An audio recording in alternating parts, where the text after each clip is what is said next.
Every morning at 6 a.m, it's breakfast on GB News. My name's Tom Harwood and join me 9:30 a.m. every weekday for The Briefing, your one-stop shop for everything you need to know about what's going on in politics today. I wonder if this is a deal that might need to be like the biscuits in this factory, twice baked. Is there not an opportunity here to win out against the extremes? Tom Harwood, GB News. What are you going to do about it?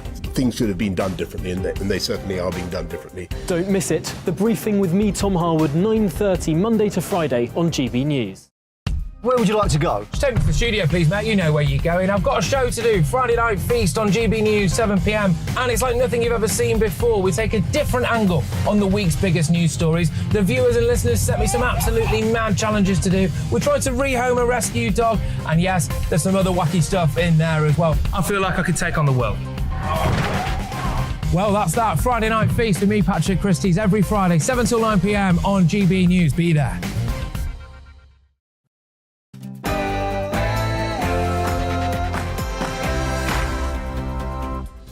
Good morning, everybody. This is To The Point right here on GB News with me, Patrick Christie's, and Mercy Muroki on your TV, radio and online as ever, of course. We're with you all the way through until midday. Action-packed show, this one, to kickstart your day. Yes, and we're going to start in just a moment, and make sure you get in touch with your views, gbviews@gbnews.uk. We'll get to those throughout the show, but first, here's your latest news headlines with Rosie.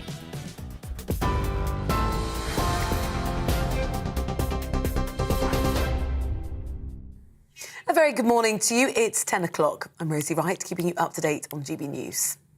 Emergency crews are digging through the rubble of a Ukrainian shopping centre, searching for survivors after a Russian missile strike killed at least 18 people.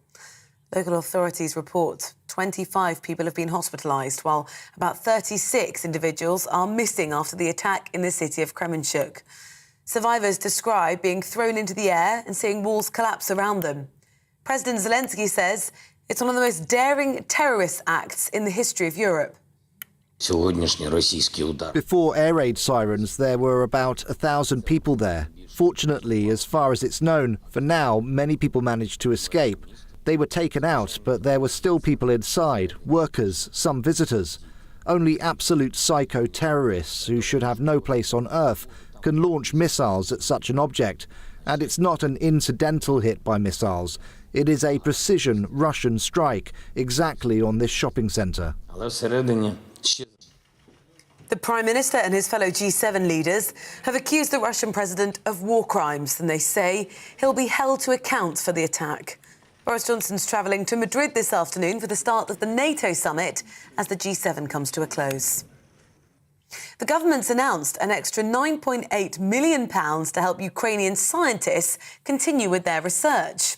Well, it's on top of a £3 million sum that was previously announced for the Researchers at Risk scheme, and 130 Ukrainian academics will be allowed to come to the UK.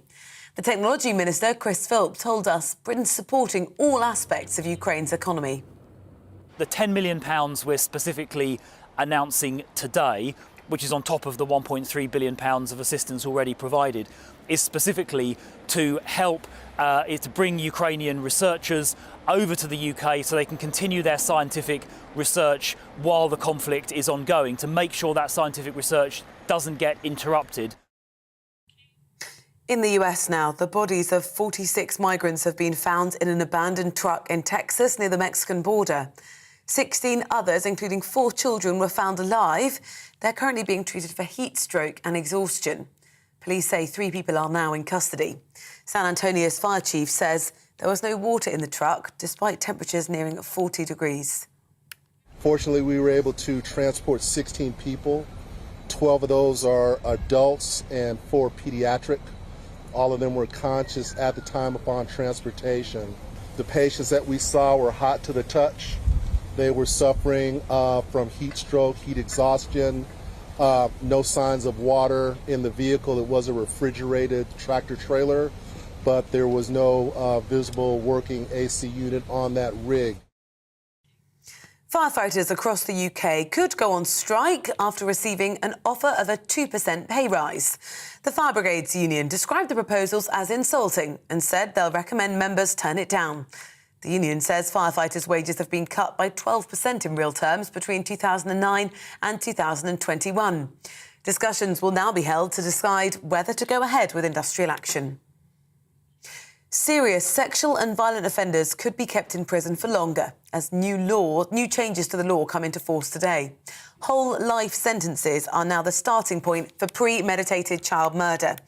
Life in prison is now mandatory for the unlawful killing of emergency workers on duty. Ghislaine Maxwell faces up to 65 years in prison when she's sentenced for sex trafficking later. The British socialite was found guilty last December of luring young girls to then be molested by Jeffrey Epstein between 1994 and 2004. Maxwell's defence attorneys tried to delay sentencing, saying she's on suicide watch and had not been able to review legal documents. Scotland's First Minister will set out how she believes a second independence referendum could go ahead if Westminster continues to block her plans. Nicola Sturgeon insists that her party's victory in 2021 gives her a mandate for another referendum, and she wants it to take place before the end of 2023. Conservative Prime Ministers have flatly rejected another vote. The Queen is joining the armed forces at the Palace of Holyrood House as they mark her Platinum Jubilee in Scotland. Members of the Army, the Navy and the Air Force are taking part in an act of loyalty parade in the Palace Gardens. Her Majesty travelled to Edinburgh yesterday with other members of the royal family for their traditional Holyrood week of events north of the border. This is GB News and you're up to date. I'll bring you anything as it happens. Now let's head to the point.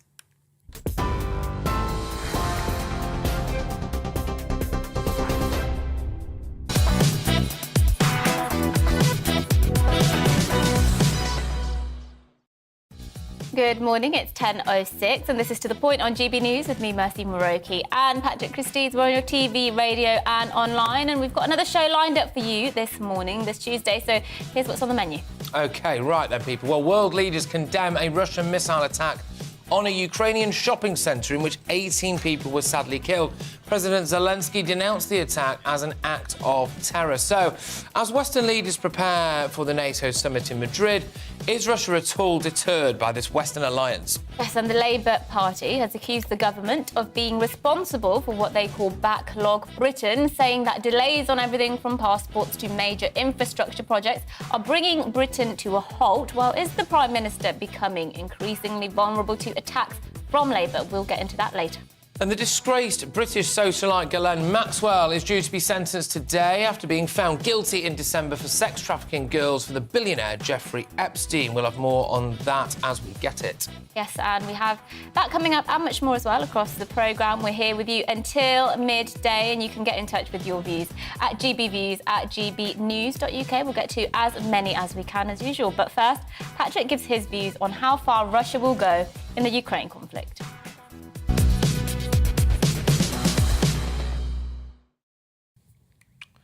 Yes, morning everybody. Now, I can't help but wonder whether we're edging towards full-blown war with Russia.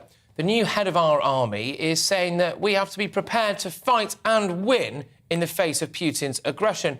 Things like the shopping mall attack yesterday in Kremenchuk, the bombing of a maternity hospital or even schools, of course, have added to calls for this. But what General Sir Patrick Sanders, great first name, of course, the Chief of the General Staff says is, loosely speaking, this.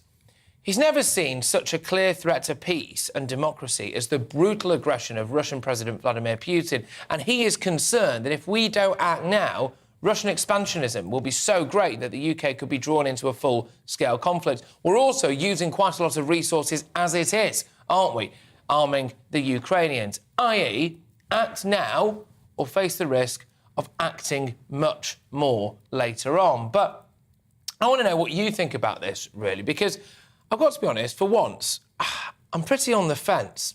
I want to know what you think. Should we be putting British boots on the ground? Should we stay out of it completely? Should we just provide weapons? Do you think Putin would go nuclear very, very quickly? These are all pertinent questions, and I want your views on that. But can you actually blame Putin for thinking that he'd get away with this? Because I can't. Countries have shown next to no inclination to keep their military strong. NATO countries have barely been paying their way. When Putin first invaded, most European countries just sent token helmets or made meaningless platitudes about solving the humanitarian crisis. They did the square root of naff all to actually help. was very little pushback to Putin's invasion of Georgia, the Belarusian government clamped down on its people, or Putin nicking Crimea, essentially. I can't help but feel like Western nations have caused this a little bit, as well, of course, as Putin himself. So, is now the time to act? Because I believe that years of relative inaction haven't done us any favours at all.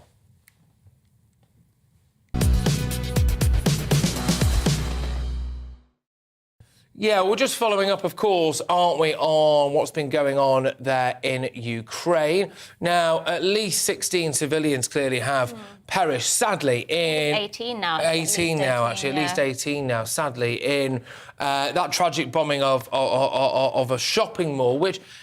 What the Russian line is that it's basically a strategic thing. So if it's a military strategic point, but you can't possibly say that really about a shopping mall, can you? Well, no. I mean, I think that they have said that it's a provocation on Ukraine's part, perhaps even hinting to this suggestion that it might have been done by the Ukrainian forces. Well, that's what they've said, yeah. Yeah, I mean, you know, you can't believe anything Russia says at this point, really, can you? But it's going to be, you know, undoubtedly, obviously, this is a war crime. It's a civilian target. 1,000 people are said to have been in the shopping centre, very busy shopping centre at the time. As we say, 18 people dead, 59 injured, I think, so far. So, it's, you know, it's perhaps could be the biggest incident, war crime incident of a single sort of mass death for a long time in this war. Yeah, we'll get your views coming in, GBViews at gbnews.uk. Let us know what you think about whether or not it's time for boots on the ground in Russia. Yeah. What would it have to take us in Ukraine, I should say? What would it have to take, really, for you to come to that? And also whether we should be spending more on defence, given what's going on. And obviously we do have a cost of living crisis as well, so perhaps you think we should actually be putting money there rather than on defence. But let us know, gbviews at gbnews.uk. Yes, keep those views coming in. Right, well, at least 18 now civilians have been killed after a Russian missile strike on a Ukrainian shopping centre. Ukraine's President Volodymyr Zelensky has said, as we've just spoken about there, as many as 1,000 people were in that shopping centre at the time of attack in the central city of Kremenchuk. Yes, well, the attack yesterday comes as the G7 summit draws to a close in Bavaria, and the world's leaders issued a joint statement condemning the indiscriminate attacks on civilians. Right, well, after the end of the G7, the Prime Minister is set to head to Spain for a NATO summit where containing the threat from Russia is likely to be high on the agenda, as well as Finland and, of course, Sweden's membership. Yes, well, for more on this, let's go to our reporter, Paul Hawkins, who is in Bavaria for us now, has been there since yesterday. Good morning, Paul. What's the latest coming out of the G7 leaders? Yeah, good morning to both of you. They're just, by the way, there's a train just about to pull out, and he normally sounds his whistle, so if that suddenly goes off, that's what that is. But they're holding their final working session at the G7 this morning. As you say, complete condemnation of that Russian missile attack on that shopping centre in Kremenchuk. And as you mentioned there, Mercy, that accusation that it is Ukrainian provocation, that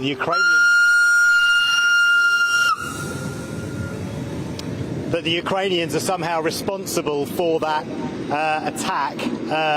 That's coming from Russia's deputy ambassador to the UN. Of course, they haven't actually provided any evidence that the Ukrainians are responsible for potentially trying to bomb their own shopping centre. So that's very much overshadowed the G7 here. But the message is still nonetheless the same from the G7 leaders, one of strength and unity. And that is a similar message that they'll try to project when those leaders, most of them, move to Madrid for the NATO summit. But it's much more difficult to project that sense of unity when you've got 30 members of NATO sitting around the table. Now, you mentioned defence spending there. NATO says that all its members should be spending at least 2% of their gross domestic product on defence. Donald Trump in the past has said, look, if other members aren't going to meet that 2% defending, then I'm going to pull the US out of it. Now, the war in Ukraine has immobilised some countries. Germany now meeting that 2% target for defence spending. 9 countries in total out of NATO now meet that defence spending. And according to Jens Stoltenberg, the NATO boss, if you want to put it that way, he says that 19 other countries have plans to meet that commitment on defence spending by 2024. So that's one of the issues they'll be talking about. But as I said, unity difficult amongst 30 nations. You've got Hungary, for example, with Viktor Orban, who's remained quite neutral on this, still buying his oil from Vladimir Putin. There are concerns in the Baltic states about Russian aggression, and also Finland and Sweden. Now, they want to join NATO. NATO wants to have them, but Turkey is not agreeing to their membership because there are Kurdish separatists in Finland and Sweden, which Turkey views as terrorists, and they want to see them sent back to Turkey. So that's why they're blocking their membership. So it's not quite a unified position from NATO. It's going to be difficult to project that sense of unity and strength that they've had here at the G7, but lots for NATO members to discuss. Gosh, I mean, it's a tangled web, isn't it, Paul, when it comes to international relations? But Paul Hawkins there in Bavaria for us. And well done dealing with that train whistle, I must say, as well. It's yes, it's that's live telly, after all, isn't it, Paul? Thank you very much. But meanwhile, UK Defence Secretary Ben Wallace is urging the Prime Minister to increase spending on Britain's armed forces in light of Russia's invasion of Ukraine. Yes, well, joining us to discuss this and talk in more detail about that NATO summit is Conor... somebody whose name I'm unsure of, Con Coughlin, Defence and Foreign Affairs Editor at the Daily Telegraph. Apologies there, Con. Thank you so much for joining us. What do you make of what has happened at the G7 so far, and whether they've put up a united front against Putin, especially in the backdrop of what's happened in Ukraine a couple of days ago? Well, good morning to you both. I think it's a very positive message that's coming out of the G7 summit. I think a lot of people were concerned that some big countries would be more concerned about their own commercial interests rather than looking at the bigger picture. But what we've seen from the communique from the G7 is there is a welcome degree of unity in their resolve to deal with Putin and not to let Putin get away with this. So I think that's a very positive step, and I think it sends a very clear message to Russia that, you know, if Putin thought he could exploit divisions within the West over his invasion of Ukraine, he's been very disappointed. Do you think it's as simple now for Putin as, well, just because Ukraine is not a NATO member, or we'll obviously have to wait and see what happens with Finland and Sweden, etc., that would be enough not to drag NATO into it? Do you think there's a chance that going forward NATO might get involved, even if it's a non-NATO member? Well, NATO is involved because NATO countries, including Britain, are supplying weapons to Ukraine to help Ukraine defend its sovereign integrity. And I think that's a very important thing, and I think we need to do a lot more to support the Ukrainians. But this is the Ukrainians are fighting this war, not NATO. NATO's real concern is to protect NATO member states, and for the moment, as you said, Ukraine is not a NATO member state. It might be one day, but for the moment it doesn't have that status. The real priority now, and this is what General Sir Patrick Sanders is talking about in his speech today, is that we in NATO and leading countries in NATO like Britain need to get their act together. We need to increase our defensive strength. We need to increase our ability to deploy troops and fight wars, which frankly during the last decade successive Tory governments have depleted the resources of our armed forces, so that at the moment we would struggle to deal with the Russian threat. Well, this is one thing that I find a little bit unforgivable, really, which is that Putin has been given, I would say, a lot of very strong indications, anyway, that we didn't really mind necessarily if he rolled the tanks in. There's been several instances in recent times where we've not particularly bothered, and we've not continued, not just ourselves, but our European friends as well, of course, have not particularly been too bothered about topping up their armed forces. And so, in a way, obviously, ultimately, this is Putin's fault, but in a way, is it ours as well? Well, I've been writing about this in the Telegraph for a decade or more, and I think, yes, we have taken our eye off the ball. And it started with the Cameron government, which almost eviscerated our armed forces. And the big issue in Whitehall is that after Iraq and Afghanistan, the political classes did not want our armed forces to be strong enough to deploy and fight wars abroad.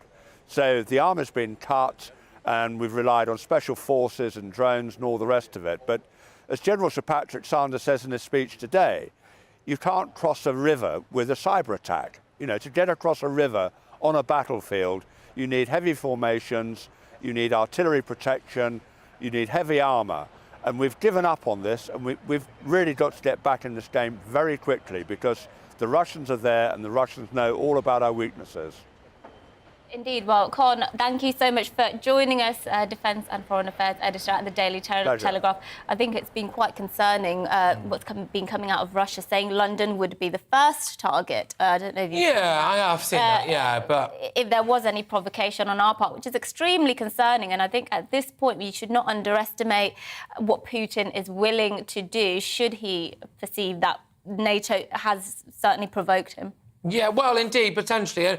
Whether or not that's just hot air or there's any truth to that. But as well, of course, one thing that I'm concerned about is if Vladimir Putin really is unwell, and look, we'll never know until, I suppose, he dies, really, but just not going to change his mind going forward with things. Is he going to go, screw it, right, I'll just, you know, I'll try to leave my legacy type thing? Would his grave illness, alleged grave illness anyway, make him less rational? But hey, we'll have to find out. But after this break, Labour claims the government is responsible for what they call backlog Britain. There's delays on everything from driving licences to major infrastructure projects are bringing Britain to a halt. Let us know what delays you've been experiencing. GBViews at gbnews.uk. We've been thrusting to go into the inbox for a little while now. We will do it when we come back. But first, it's your weather.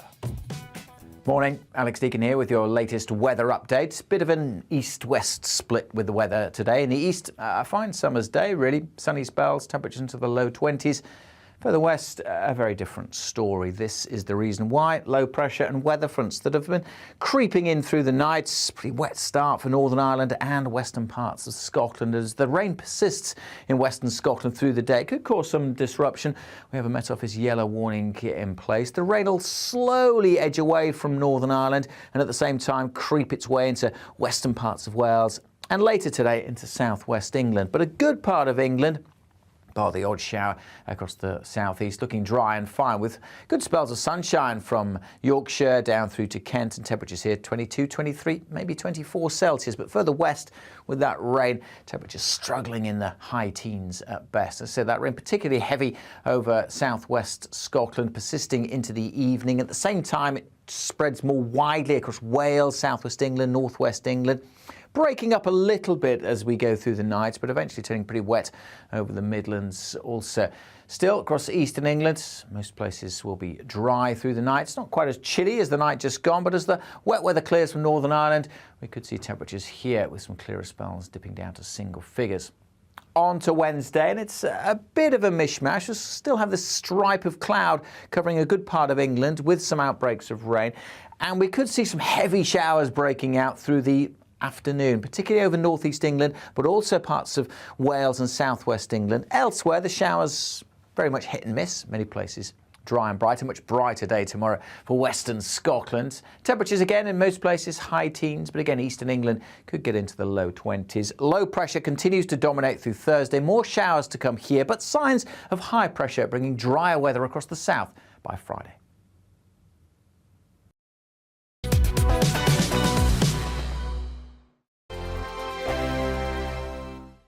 We are GB News. We're right across this great nation. On TV. On radio. On digital. Absolutely everywhere. We don't talk down to you. We embrace all voices with honest and civilised conversation. We are not part of the establishment. We're one of you. And we're only getting started. Join us on GB News, the People's Channel, Britain's news channel.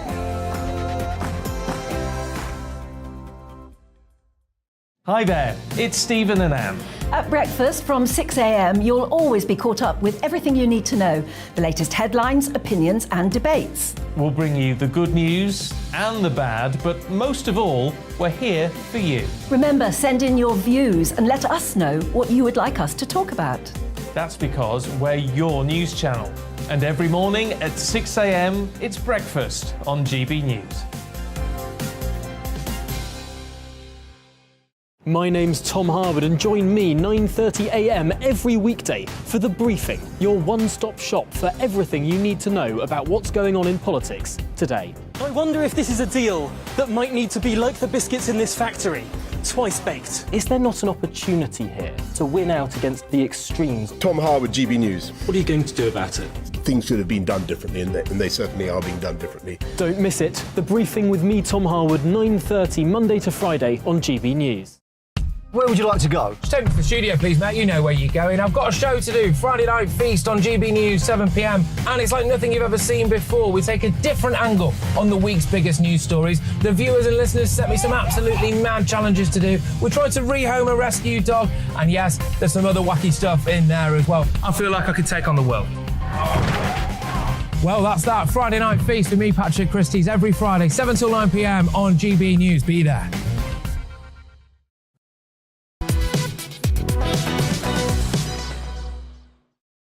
Yes, a very good morning, everybody. It's 10:25. This is To The Point with me, Patrick Christie's, and Mercy Muroki, right here on GB News, live, as ever, on your TV, online and radio this morning. Yes, now, the Labour Party is set to accuse the government of being responsible for what they call Tory backlog Britain, as delays on everything from driving licences to major infrastructure projects are bringing Britain to a halt, they say. Labour's Shadow Chief Secretary to the Treasury, Pat McFadden, has said this: the Tories, lurching from crisis to crisis, opting to focus on campaigning to keep Boris Johnson in Downing Street instead of getting on with the job at hand. The Tories promised to level up Britain, but instead they've given us backlog Britain. Yeah, I mean, it would have been bankrupt Britain if Jeremy Corbyn had taken over, wouldn't it? But there we go. Are the Tories particularly vulnerable now to these kinds of attacks? Are they gradually being weakened, you know, like a kind of wildebeest being slowly picked off by a pack of very slow-moving lions in the wild? Well, the backbench Tory MPs plotting the PM's downfall while he's out of the country, for example. That's an old kind of Machiavellian move, isn't it? But here to talk about this and all things Westminster is John Rentoul, Chief Political Commentator at The Independent. Thank you so much for joining us, John. What do you make of this? Do you think this will have any cut-through, first and foremost? Do you think that Labour's Pat McFadden saying that the Tories are responsible for backlog Britain is actually going to have any impact at the polls? Oh, yeah, well, it's a good slogan, and it sums up what a lot of people feel about the country. They feel that, you know, nothing works at the moment. I mean, partly that's to do with the NHS backlog. The fact that, you know, you can't get an ambulance, that you can't get seen in A&E, you can't get to see a GP. All that is left over from the coronavirus, obviously. But the government's getting the blame, and when you've got problems with passports, driving licences, airports and all the rest of it, and train strikes, it does feel as if the country is going to the dogs, and that's what Labour's trying to exploit. Not that they've got necessarily any brilliant answers as to how things are going to be better under them. Yeah, well, that's a good point. That actually they haven't got any brilliant answers or even bothered really to tell us that much about how it would be that different underneath Labour. You mentioned a really good phrase there, one that I do quite like to wheel out, but normally as a joke. You know, this country's gone to the dogs. You know, but you know, there's a lot of areas about this country now where things are disappointing, shall we say? But could I just politely suggest that some of those Labour may well make worse? Things like dragging us back into an EU debate, having, you know, fewer controls on immigration, although I appreciate that the Rwanda flight is yet to take off. But do you see what I mean? When people say the country's gone to the dogs, they might think actually Labour have got a hand in that as well. Well, I don't know if Labour's got a hand in it. I mean, this attempt to blame Labour for the train strikes is pathetic, in my view. But you make a very good point that, you know, in the middle of a parliament, people are unhappy about the government and they want to protest against the government. That's why they lost those 2 by-elections last week. But when it comes to a general election, it's a choice between one government and an alternative, and I think that's a very different choice. Yeah, I just wondered if you think a lot of these attacks on, do we still have Yeah. I wondered if you think many of these attacks on Boris Johnson actually end up cementing support for him in some constituencies, basically, because we get a lot of emails saying all of this Boris bashing, leave Boris alone. So perhaps it even drives people closer to him for some people. Well, maybe. I mean, we did see a bit of that when Christian Wakeford defected from the Tories to Labour. That actually had the paradoxical effect. Instead of weakening Boris, it strengthened him because it brought the Tory party together, which is why I think all this talk about possible Labour MPs defecting is misplaced. But I don't think. I think Boris Johnson's got some real problems with public opinion. I think people have gone off him in a big way. I know he's got a core of supporters who think he can do no wrong, but I think most floating voters have really gone off him, and he's going to have to work incredibly hard to get them back. Do you think there's a chance? I mean, by the way, this can be like a red rag to a bull for a lot of our viewers. This, and I'm saying this with a bit tongue in cheek, but do you think there's a chance that Keir Starmer's played a really shrewd game, which is just wait and wait and wait and let Boris screw it up for himself? Yeah, and actually, I think the fact that Boris survived that vote of confidence was a brilliant result for the Labour Party, because it meant that the Prime Minister's the wounded wildebeest that you were talking about there, Patrick, and that means that the government just sort of stumbles on looking weak for months on end, and that can only work to Labour's benefit. I mean, Keir Starmer's not an inspiring, charismatic leader. No, he's not. He does offer basic competence. Dull. Yeah, he's so. I describe him as. I mean, dull. I describe him as like the occasional table. You know, you don't really notice he's there, and he's just knocking around in your spare room somewhere. He never even gets used. You know, but you know, I do think at some point the public are going to be confronted. The nation is going to be confronted by a straight choice, basically between Boris Johnson and Keir Starmer, and I remain unconvinced, John. I'm not so sure about that, Patrick. Really? Why no, I'm not? not so Come sure on, what's about the that. goss? Well, because I think Boris Johnson's going to go in a year's time. But I just don't think he can survive. No, I think they'll come and get him again. I mean, they'll go for another confidence vote, and this time they'll get him. There'll be another 32 Tory MPs prepared to switch sides. And I think the Tories will put another leader in. I mean, the one thing that's holding them back at the moment is that they don't know who that might be. But give them a year and they might sort somebody out. You never know. Well, there we go. John, thank you very much, John. Always a pleasure, my good man. John Rentoul, chief political commentator at The Independent. What do you think, ladies and gentlemen? I mean, look, I've been pretty open about where I stand on this. I've got no massive desire to see Boris Johnson go anywhere, but, you know, I'm not... Yeah, I mean, well, Boris thinks he's got 3 terms in him. That's what he said a couple of days ago, isn't it, when he was in Rwanda. At that Commonwealth Heads of Government meeting, I think they will be left with little choice, actually, when they realise that as the closer they get to a general election, there's a real prospect of many of them losing their seats, many of them who aren't or won their seats in 2019, and I think they will have no choice really but to get rid of him. You think they'll ditch it? I don't think we're going into the next... Oh, somebody's calling me. How dare they? I don't think we'll go into the next general election with Boris Johnson as leader of the... I'll bet you a tenner on that.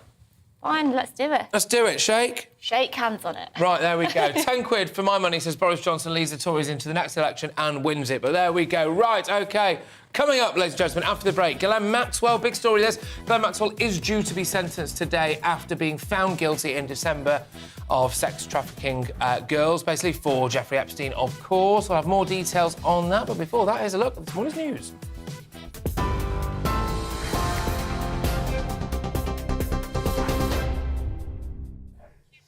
It's 10:32. I'm Rosie Wright, keeping you up to date on GB News. Emergency crews are digging through the rubble of a Ukrainian shopping centre, searching for survivors after a Russian missile strike killed at least 18 people. Local authorities report a further 25 individuals have been hospitalised, while about 36 people are missing after the attack in the city of Kremenchuk. President Zelensky says before air raid sirens, more than 1,000 civilians were inside the building. The Prime Minister and his fellow G7 leaders have accused the Russian president of war crimes and say he'll be held to account for the attack. Boris Johnson is travelling to Madrid this afternoon for the start of the NATO summit as the G7 comes to a close. The new head of the British Army is warning that Britain is facing its 1937 moment and must be ready to prevent the spread of war in Europe. General Sir Patrick Sanders says he's never seen such a clear threat to peace and democracy as the brutal aggression of Russian President Vladimir Putin. The bodies of 46 migrants have been found in an abandoned truck in Texas near the Mexican border. 16 others, including 4 children, were found alive and they're being treated for heat stroke and exhaustion. Police say 3 people are now in custody. Scotland's First Minister will set out how she believes a second independence referendum could go ahead if Westminster continues to block her plans. Nicola Sturgeon insists that the SNP's victory in 2021 gives her a mandate for another referendum and wants it to take place before the end of 2023. Conservative Prime Ministers have flatly rejected another vote. The Civil Aviation Authority has told Heathrow Airport it must reduce passenger charges as flight demand continues to rise. The aviation regulator said the cap on the average fee per passenger will fall from just over £30 as it is now to just over £26 in 2026. The landing charges are paid by the airlines are generally passed on to passengers in airfares. TV online and DAB+ radio, this is GB News.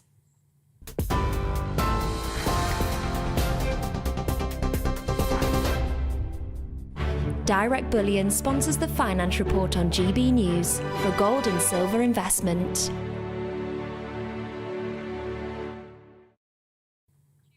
Here's a quick snapshot of today's markets. The pound will buy you $1.228 and 1.159 euros. The price of gold currently stands at £1,487.71 per ounce. Direct Bullion sponsors the Finance Report on GB News, investments that matter. We are GB News. We're right across this great nation. On TV. On radio. On digital. Absolutely everywhere. We don't talk down to you. We embrace all voices with honest and civilised conversation. We are not part of the establishment. We're one of you. And we're only getting started. Join us on GB News, the People's Channel, Britain's news channel.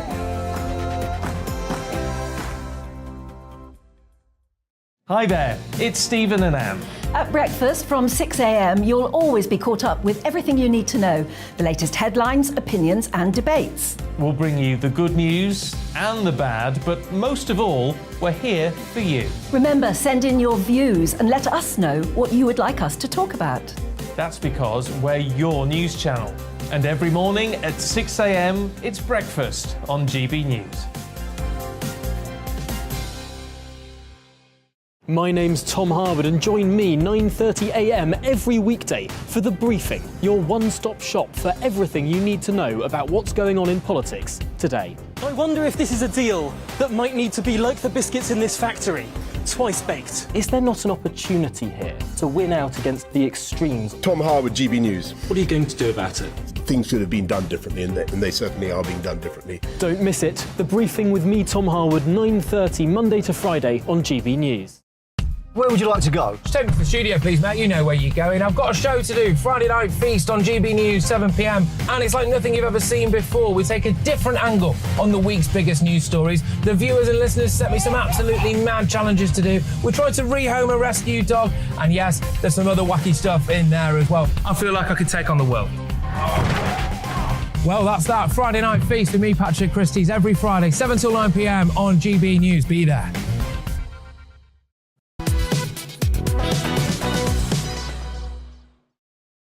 Good morning, it's 10:37 and this is To The Point with me, Mercy Moroki and Patrick Christie's on GB News. We're live on your TV, online and radio this morning. We certainly are. Now, British socialite Ghislaine Maxwell is due to be sentenced today in the US after being found guilty in December of multiple criminal offences, including, of course, sex trafficking girls for the financier Jeffrey Epstein. Yes, well, her lawyers have sought a delay to sentencing because she has apparently been placed on suicide watch. Alice Porter, our reporter, looks back on the case. How could a British socialite end up in an American prison because of trafficking underage girls for sex. The case all goes back to Ghislaine Maxwell's relationship with disgraced financier Jeffrey Epstein. She was his girlfriend and employee during the 90s, but her true role was far more sinister. She recruited and groomed teenagers for Epstein to molest in massage rooms between 1994 and 2004. When charges were first announced against Maxwell 2 years ago by the US Attorney Audrey Strauss, she argued that Maxwell was integral to Epstein's sex trafficking ring. Maxwell was among Epstein's closest associates and helped him exploit girls who were as young as 14 years old. Maxwell played a critical role in helping Epstein to identify, befriend, and groom minor victims for abuse. In some cases, Maxwell participated in the abuse herself. One of the alleged victims who has been most public in her criticism of Maxwell was Virginia Giuffre. She said Maxwell trained her as a sex slave and accused Prince Andrew of repeatedly sexually abusing her when she was 17, including at Maxwell's home in London. Before he abused me, when we just met, Ghislaine does this guessing game and he guessed right. I was 17 and he compared me to his daughters, saying, "Oh, my daughters are a few years younger than you." Virginia Giuffre reached an out-of-court settlement with the Duke of York in February. He has not been charged with any crimes and denies the accusations. During Maxwell's trial, testimonies were heard from 4 women who described being abused by Epstein. But Maxwell has always maintained her innocence. Her legal team argued that she was used as a scapegoat for Epstein after the government failed to prevent his suicide in prison while awaiting trial. But jurors were not convinced. And in December, she was convicted on 5 criminal counts. Damian Williams was the US attorney. I want to commend the bravery of the girls, now grown women, who stepped out of the shadows and into the courtroom. Their courage and willingness to face their abuser made today's result and this case possible. With a 55-year prison sentence looming ahead, it's no surprise that Maxwell has been put on suicide watch. But for the victims of Epstein and Maxwell, her sentencing means that justice has finally been served. Alice Porter, GB News.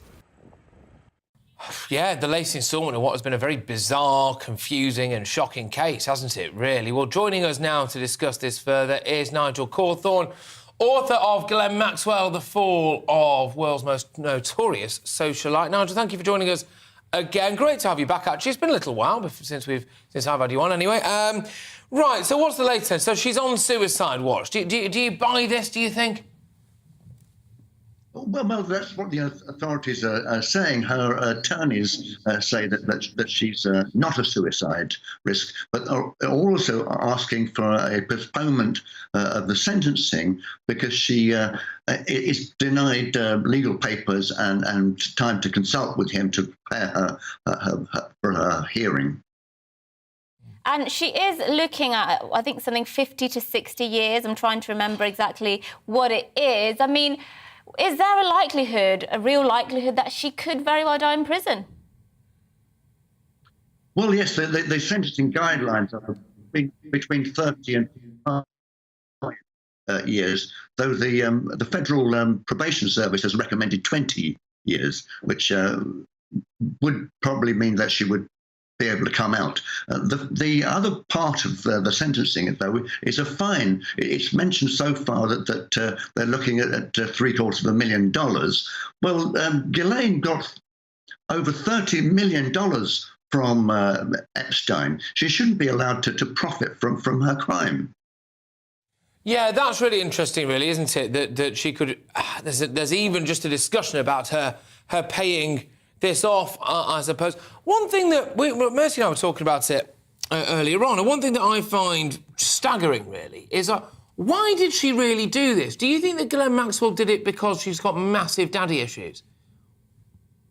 Well, certainly she did have massive daddy issues. I mean, her father who did beat her, including with a hammer. However, that doesn't exist. I'll tell you what we'll do, Nigel, stay with us. We're just going to... Your connection's a bit bad, so we're going to try and fix that. Mercy and I will very subtly and seamlessly fill for a minute or two while we sort your connection out and then throw it back to you. But That is true. I mean, her father, a bit of context, that question that I just asked there, is her father, Robert Maxwell, was frankly a massive rogue, right? An out-and-out rogue, obviously a kind of press media baron who nicked the pensions off his staff, etc., and then turned up, you know, face down just somewhere off his yacht. Somewhere as well. I do wonder if it's, you know, part of Epstein's crimes was actually psychologically abusing Maxwell, because obviously we'll never know her real motivations for doing it, but she was obviously doing it for him in some respects to please him. And I just think the psychology of it all is fascinating. She could have been also, just before we throw to our next guest, have been doing it for herself as well. I mean, she was born into high society, and then when her father went and this, that and the other, maybe she thought that it would go away, and then all of a sudden along comes Jeffrey, essentially, right? And, you know, Jeffrey can get you access to the palace, you know, and then you're away. Yeah, well, I guess we'll never know. Maybe she'll write a book. Maybe she'll write a book in the near future. But now let's move on to a much lighter topic. We can expect sun, Pims and colourful chinos. And no, I'm not talking about Patrick's Saturday afternoon off. Today, the Henley Royal Regatta, one of the most famous rowing events in the world, and a highlight of the social calendar, is starting. Yeah, well, a record 419 crews qualified to the prestigious event from 17 nations at every level of elite rowing, from school to university, club and country, and will contest 393 head-to-head knockout races across 26 events in the first ever six-day regatta. Yes, well, after being cancelled in 2020 for the first time outside of the world wars and hosting an event last August restrained by COVID-19, the regatta is well and truly back in its traditional place in the summer season for the first time since 2019. Have you ever been? No, I've been to Henley and it's beautiful. I've been to Henley and it's beautiful. Yeah. I accidentally drove through where the regatta was taking place last year, and I've never seen anything like it. You actually got a glimpse of the rowing itself? No, that's not the thing that I've never seen before. It was how absolutely leathered everybody was. Oh, you must have seen that. It's England. I've never seen that. People walking down the street, because they're all quite posh. So they've all got, like, their boating jackets on and all this stuff, and they're just carrying, like, a bottle of Pinot. This is like 10 in the morning. And I was like, anyway, there we go. Our South East of England reporter, Ellie Costello, is now in Henley-on-Thames, enjoying the occasion for us. Ellie, how were people enjoying the day? Rather a lot from what I could gather last year. Continue to lead easily. Yes, good morning to you both and welcome to Henley-on-Thames. Look at it behind me. It's so picturesque and so quaint. It's often awarded one of the best places to live in the United Kingdom, and it's no surprise why. But it is, of course, hosting the Henley Royal Regatta this year, the first time fully in 3 years, of course, down to the pandemic. And people here are really, really happy to be back, really excited for a fantastic day of rowing. We've seen teams from the US, we've seen teams from South Africa. They have been, you can see some going past us in just a moment. They've been out on the Thames already this morning. Let me show you some of the fashion here. Henley is almost as famous for its fashion as it is for its rowing. You can see some of these fantastic blazers here. The hats worn by women, another fantastic blazer here on this gentleman. And ties, of course, as well. So there's so much to see and enjoy at Henley. But I'm very, very delighted to introduce Sir Steve Redgrave, who's the chairman of the Henley Royal Regatta. He joins us now. Sir Steve, thank you so much for joining us this morning. Good morning. First of all, how wonderful is it to be back after 3 years? It's been a long wait. We did have a regatta last year, but it was later in the year, and obviously that out of our normal slot is that the crews still came, but the crowds weren't here, and it was just literally 3 weeks after opening for COVID, so there was a lot of nervous people. But this year it's just fantastic that we're back. A sixth day, which is the first time. That was supposed to be in 2020 for obvious reasons that that obviously didn't happen then. So yeah, racing on a Tuesday, which is very unusual for us. No, it's fantastic. It's going to be bigger and better than ever. And for people who haven't been to Henley before, what will surprise them is you've got every level here, haven't you? You've got everything from school and college all the way up to Olympians such as yourself. We've got 12 Olympic gold medalists from Tokyo last year. A lot of Olympians that are racing. But that's the unique thing about Henley. It's the atmosphere. If you go to the Olympic Games or World Championships, the boating area is quite quiet and sedate. Only the athletes and coaches allowed in those areas. Where here is that you've got members and guests and family and friends. A great atmosphere in the boating area. Sometimes it's difficult to getting warmed up out for racing, but it's great to be back. And people from all over the world, it really is such an attraction, isn't it? And I mean, you're going to be very humble, but I'm stood with a 5 times gold Olympic medal winner. Have I got that correct? You are correct. In rowing. This is just huge, isn't it, in the British social and sporting calendar? And it's so important to people as well, isn't it? Well, the Henley and the bit that we're in here is the stewards' enclosure. So we've got 7,500 members, and it's more of a reunion centre than anything else. It's people that used to row at the Regatta many years ago, coming up, having their week of celebration of the sport of rowing. There will be a lot of socialising, but there's also a lot of serious racing as well. Well, thank you so much, Sir Steve. It's absolutely fantastic to have you with us. A complete honour, and enjoy the rest of the week as well. 6 days. It's going to be absolutely fantastic. Well, Patrick and Mercy, as you just heard there, we've got a full week of action here on the Thames. Yeah, I think we just missed actually another race go past us there, but it's a mile course taking on average 4 to 8 minutes. Some of the best rowers in the entire world. It really is a fantastic 6 days of rowing. Yes, absolutely. And I've just recognised I have actually had dinner, I believe, at that restaurant just behind you there before, and it was lovely. So, yes, there we go. Some stuff about me there. Anyway, Ellie, thank you very, very much. Is it? Yeah, it's great. I would recommend. Basically, what I'm saying is I would recommend, right? So go there for your lunch, all right? Ellie Costello there in Henley on Thames. Good stuff. Thank you very, very much. And what a legend, what a national treasure Sir Steve Redgrave is. Yes, indeed. Well, get in touch, GB Views at GB News with any view. We haven't gone to many views. We've had a very packed show, but we promise you we will go to your views very shortly. Today, though, the Queen is expected to carry out her second public engagement of the week in Scotland, while mobility issues meant it was uncertain yesterday if Her Majesty would travel to Edinburgh for Holyrood Week, where members of the royal family celebrate Scotland's culture and heritage. But our royal reporter Cameron Walker sent this from Edinburgh.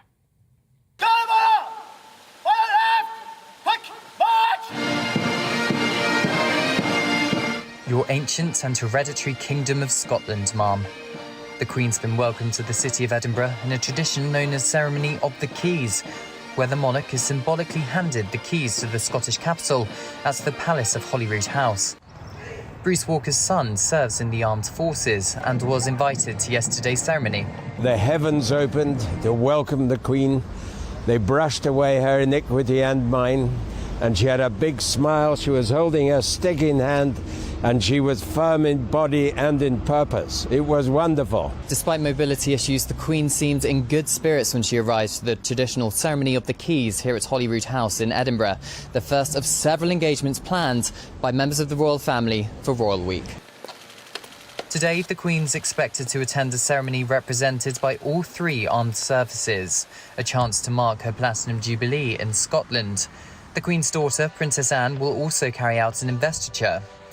Later this week, the Prince of Wales, or Duke of Rothesay as he's known in Scotland, will host a Holyrood garden party alongside the Earl and Countess of Wessex and the Princess Royal in recognition of their guests' contribution to communities across Scotland.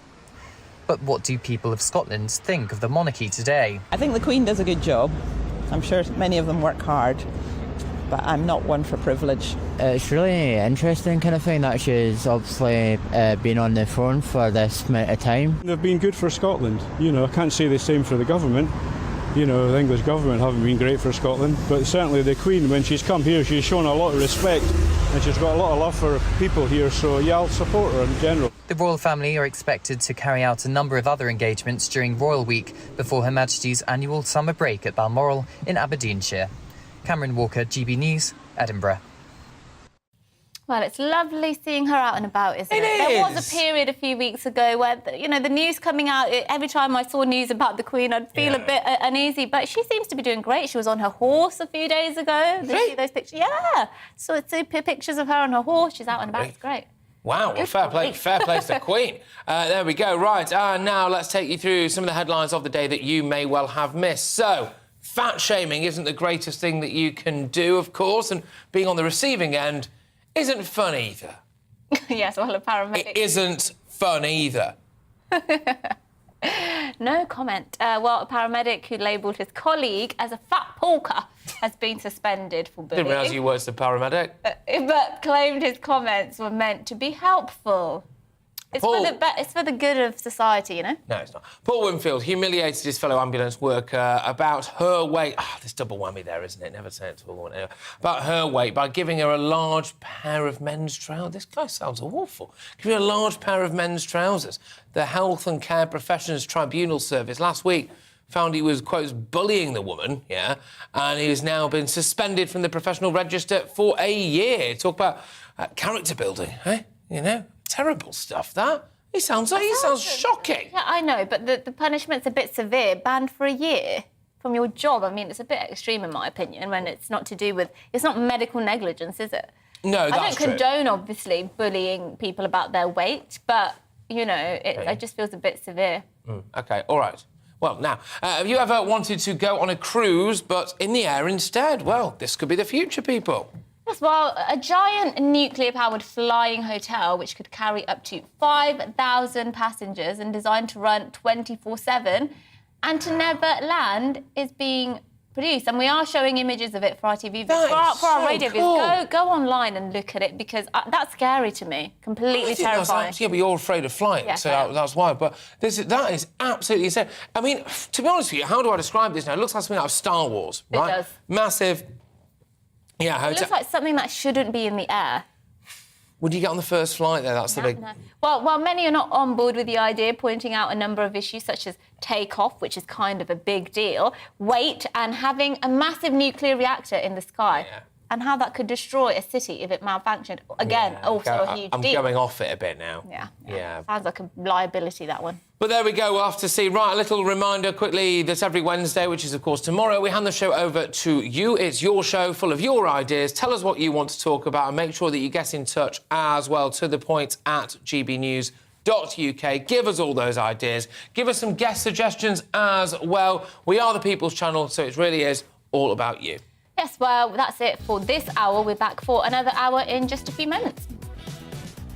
Hello, Alex Deacon here with your latest weather update. A bit of an east-west split today. Much of eastern England, fine, bright, pleasant summer's day. Further west, there's a fair bit of rain around and some gusty winds, and here's the reason why. This slow-moving area of low pressure, the isobars squeezing together, really blustery, especially on some of these Irish sea coasts, and this weather front has made for a very wet start across western Scotland and Northern Ireland. The rain easing from Northern Ireland, but persisting in western Scotland, in the southwest, Dumfries and Galloway, to be specific. We do have a warning in place. Rain will spread into western parts of Wales and eventually southwest England, whereas much of the Midlands staying dry. Sunny spells across East Anglia in the southeast and northeast Scotland.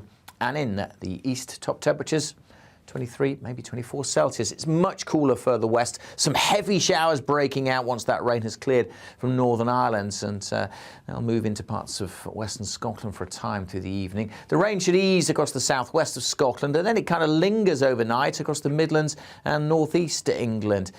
Temperatures staying generally in double digits, many towns and cities staying in the teens, staying a little cooler perhaps further west.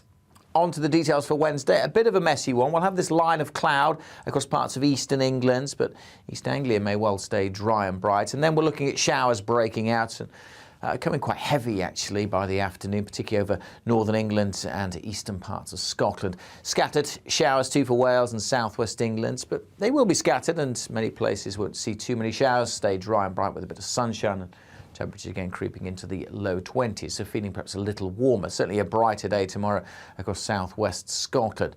Still a potential for more heavy showers to develop as we go through Wednesday night and certainly into Thursday. More heavy downpours close to this area of low pressure. But there are signs of high pressure moving in and bringing drier weather as we head towards the weekend, certainly across the south.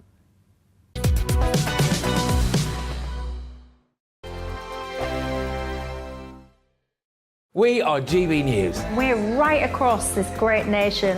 On TV, on radio, on digital, absolutely everywhere. We don't talk down to you.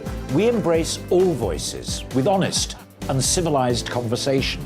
We are not part of the establishment. We're one of you. And we're only getting started.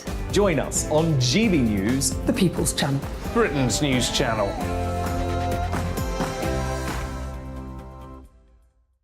Hi there, it's Stephen and Anne. At breakfast from 6 a.m, you'll always be caught up with everything you need to know, the latest headlines, opinions and debates. We'll bring you the good news and the bad, but most of all, we're here for you. Remember, send in your views and let us know what you would like us to talk about. That's because we're your news channel. And every morning at 6 a.m, it's breakfast on GB News. My name's Tom Harwood and join me 9:30 a.m. every weekday for The Briefing, your one-stop shop for everything you need to know about what's going on in politics today. I wonder if this is a deal that might need to be like the biscuits in this factory, twice baked. Is there not an opportunity here to win out against the extremes? Tom Harwood, GB News. What are you going to do about it? Things should have been done differently, and they certainly are being done differently. Don't miss it. The Briefing with me, Tom Harwood, 9:30 Monday to Friday on GB News.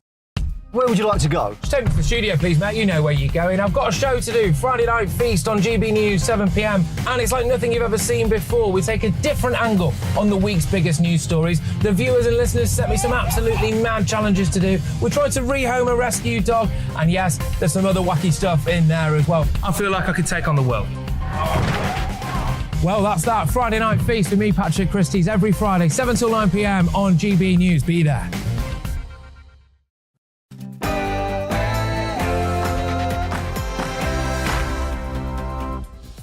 A very good morning. The time's 11 o'clock and you're watching To The Point here on GB News with me, Mercy Moroki, and Patrick Christie's on your TV, radio and online. You most certainly are now. We're with you all the way through until midday, of course. The show jam-packed with all of today's biggest topics, loads of chat, expert guests and your opinions as well as ours. Yes, and make sure you get in touch with those opinions. gbviews@gbnews.uk is the email and we'll get to those throughout the show. But first, let's give you the latest headlines with Rosie.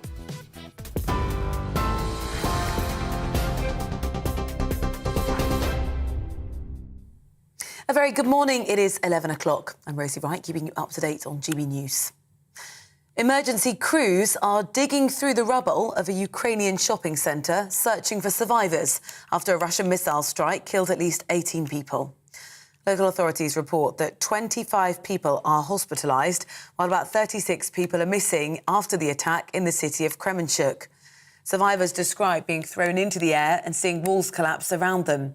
President Zelensky says it's one of the most daring terrorist acts in the history of Europe. Before air raid sirens, there were about 1,000 people there. Fortunately, as far as it's known, for now, many people managed to escape. They were taken out, but there were still people inside, workers, some visitors. Only absolute psycho terrorists, who should have no place on Earth, can launch missiles at such an object. And it's not an incidental hit by missiles. It is a precision Russian strike exactly on this shopping centre. The Prime Minister and his fellow G7 leaders have accused the Russian president of war crimes and say he'll be held to account for the attack. Boris Johnson's travelling to Madrid this afternoon for the start of the NATO summit as the G7 comes to a close. Meanwhile, the government has announced nearly £10 million to help Ukrainian scientists continue their research. The Technology Minister, Chris Philp, told us Britain's supporting all aspects of Ukraine's economy.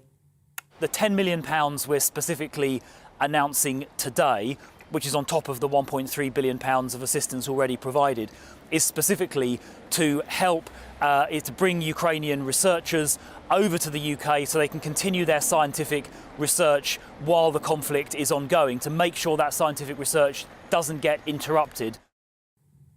In the US, the bodies of 46 migrants have been found in an abandoned truck in Texas near the Mexican border.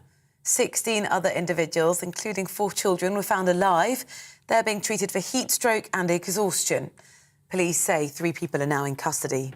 San Antonio's fire chief says There was no water in the truck, despite temperatures nearing 40 degrees. Fortunately, we were able to transport 16 people.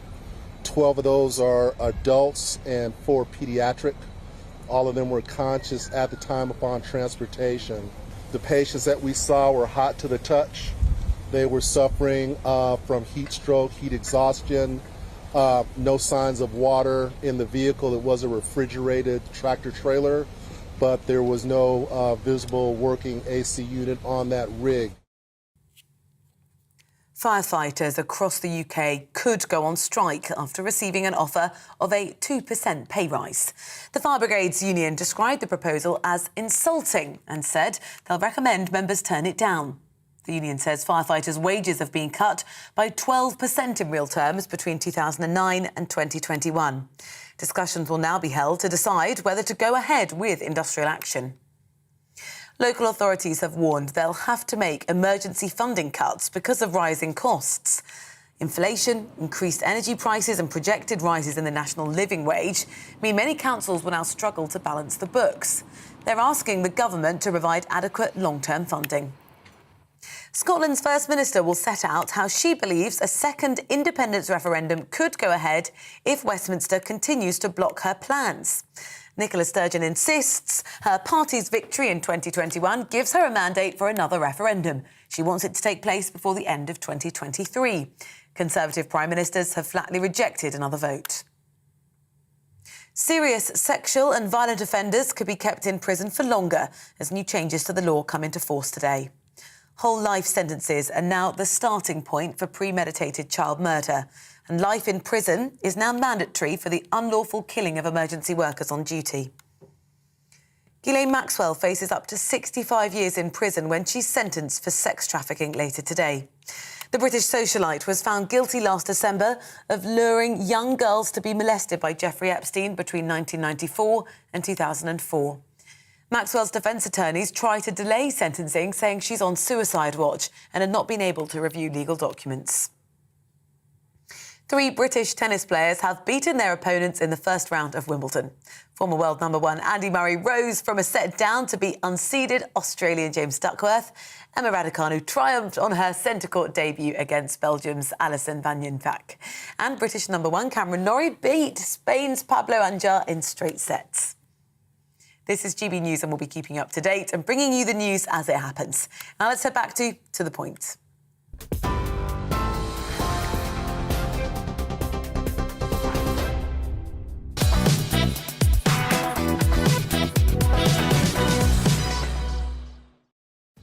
Good morning. This is To The Point on GB News with me, Mercy Moroki, and Patrick Christie's on your TV, radio and online. We're here for another hour until midday. Here's what's coming up. Right, well, MPs will be examining the murders of Arthur Labanyo Hughes and Star Hobson in an evidence session today in Parliament.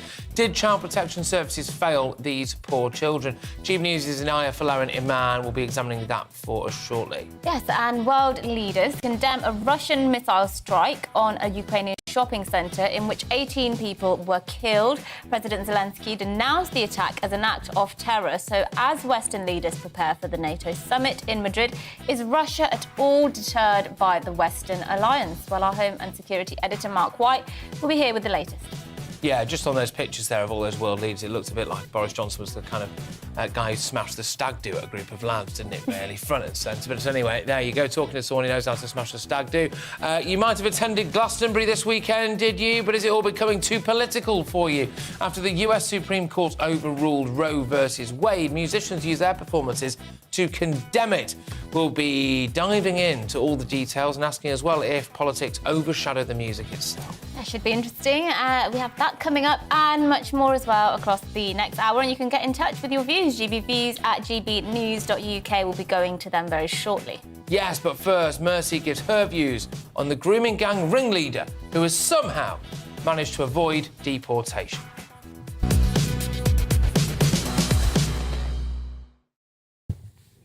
Now, on Saturday, I wrote in The Sun expressing my disgust that grooming gang convicts were exploiting our soft-touch legal systems to avoid being deported from Britain. I said this: our politicians should stop being so spineless and send a long-overdue zero-tolerance message to these barbarians. If you come to this country and traffic, abuse and rape our children, you will either die behind bars or be the first on the first deportation flight out of Britain. The second your sentence is over. That's what I believe should happen.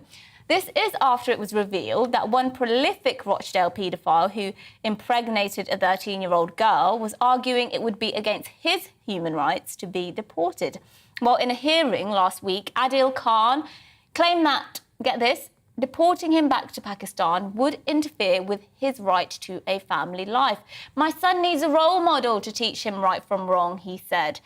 Well, the convicted sex offender, groomer and paedophile told a judge that. I'm guessing he doesn't understand the word irony. Well, it now seems that the prospect of Mr. Khan being deported are slim to none, thanks to a legal system that seems to put the well-being of the most vile criminals over the well-being of victims. Because this morning, it's emerged that a ringleader of a grooming gang, Abdul Aziz, has successfully avoided being deported. Abdul Aziz, along with 9 other gang members, were jailed in 2012 for child sex offences in Rochdale. Since being released from jail, a number of men from child grooming gangs have fought long legal battles against deportation. But Aziz has now reportedly already been told that he will not be stripped of his UK citizenship and deported. Now, let me make this clear. The paedophiles here are gaming the system. He was eligible for deportation because he also had Pakistani citizenship, but just a few days before the Court of Appeal ruled he could have his UK citizenship stripped, he renounced his Pakistani citizenship. No surprise then that other grooming gang members have renounced their foreign citizenship to avoid being deported. Now, let's remind ourselves what kind of people we're talking about here.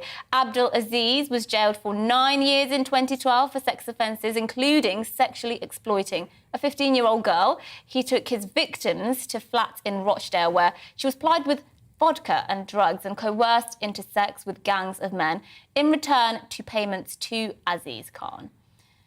Khan got a 13-year-old girl pregnant and then trafficked a 15-year-old girl to others using violence when she complained. He's one of the ones pleading to have his deportation overturned. The courts are also hearing arguments for the deportation of Qari Abdul Rauf.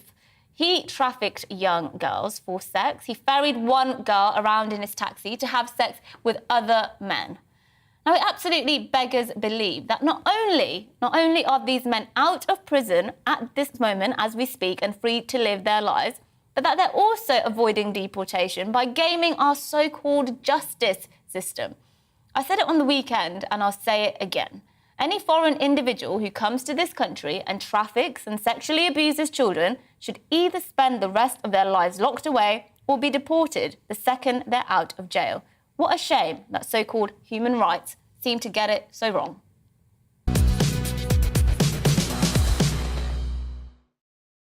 Yeah, absolutely shocking, but also the police have got to play a hand in this as well. It's such a massive issue, the grooming gang thing, and for a long time, in fact, it's only something that's been introduced recently. If you were known to be on a police register, for example, and they stopped you in a particular area with a child in the back of your car, right, that wasn't yours, OK?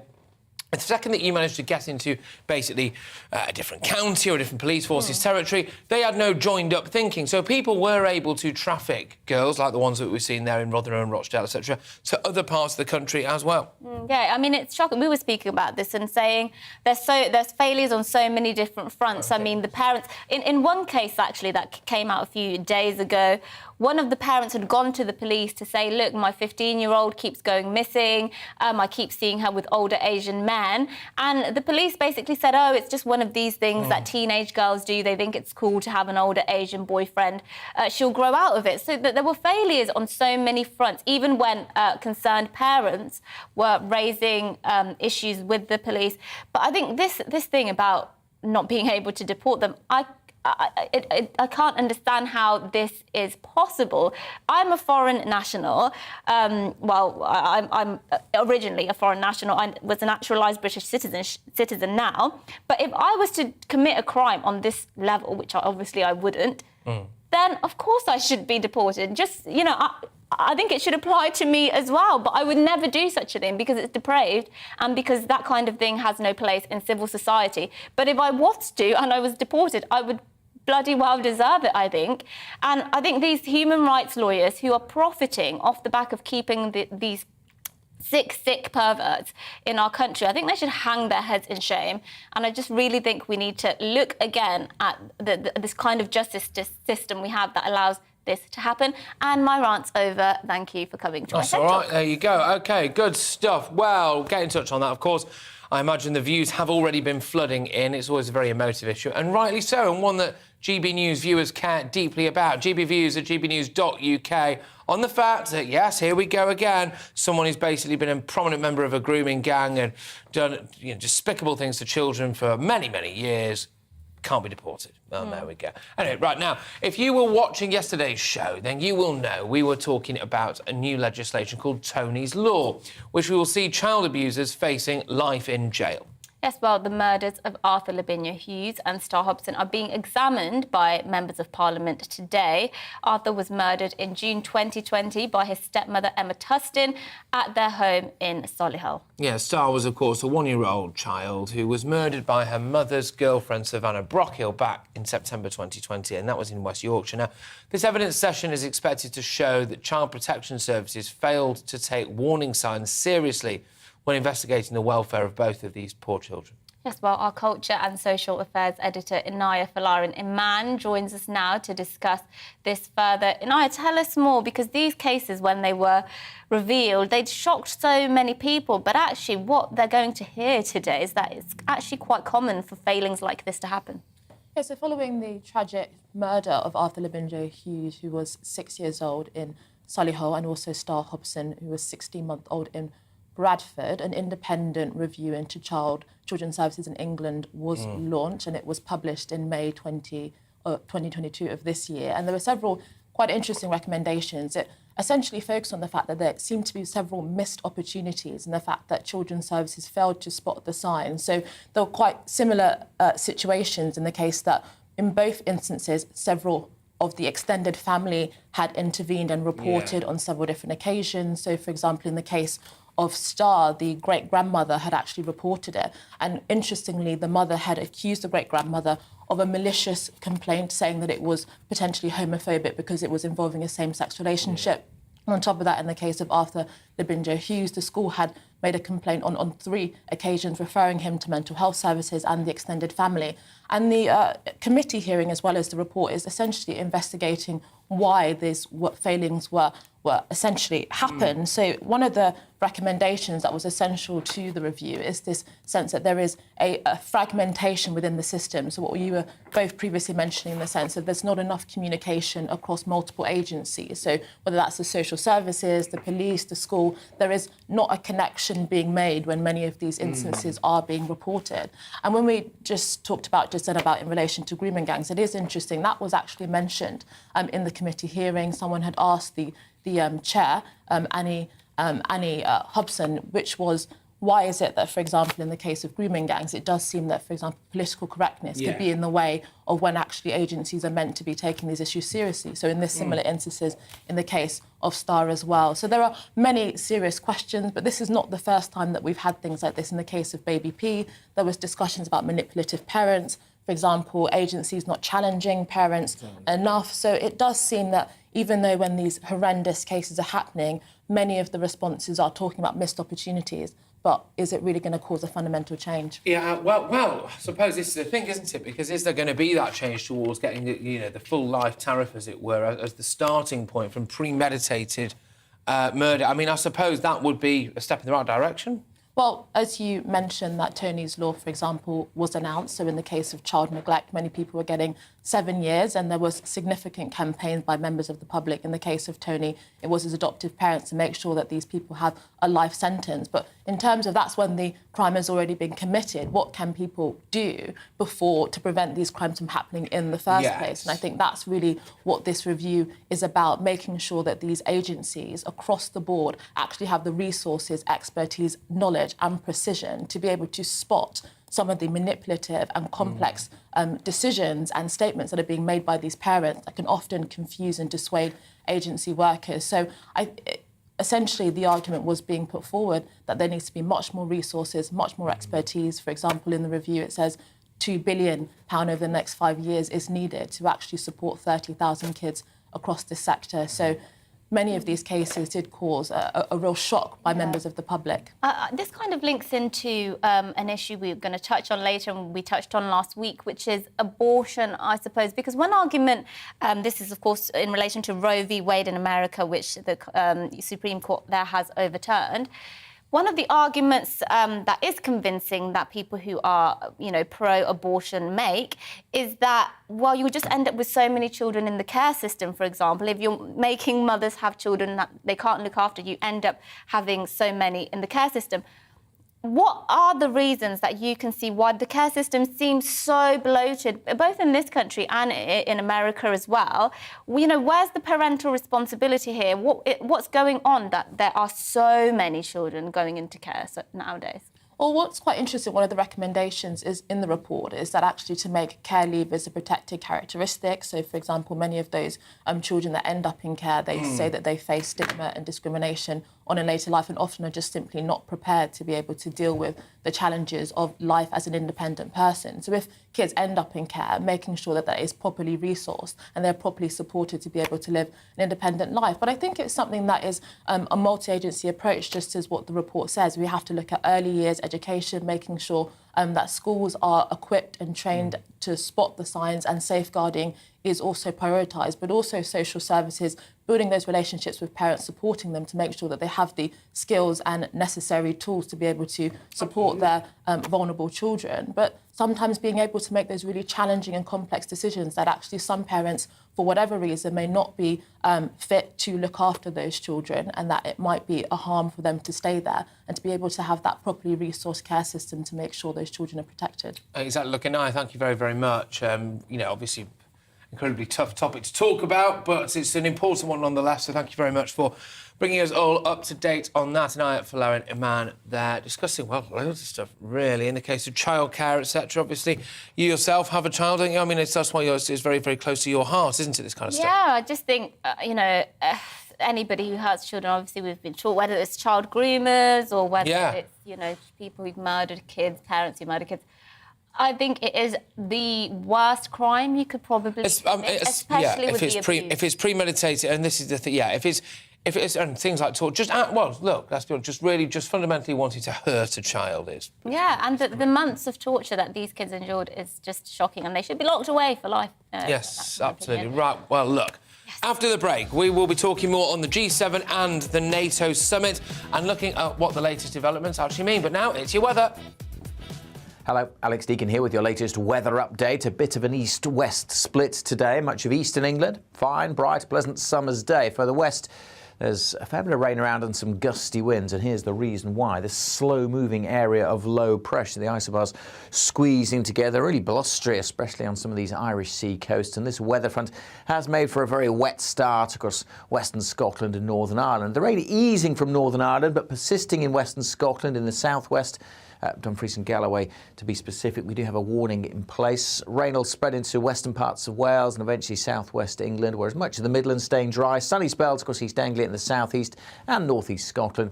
And in the east, top temperatures 23, maybe 24 Celsius. It's much cooler further west. Some heavy showers breaking out once that rain has cleared from Northern Ireland, and they'll move into parts of western Scotland for a time through the evening. The rain should ease across the southwest of Scotland, and then it kind of lingers overnight across the Midlands and northeast England. Temperatures staying generally in double digits, many towns and cities staying in the teens, staying a little cooler perhaps further west.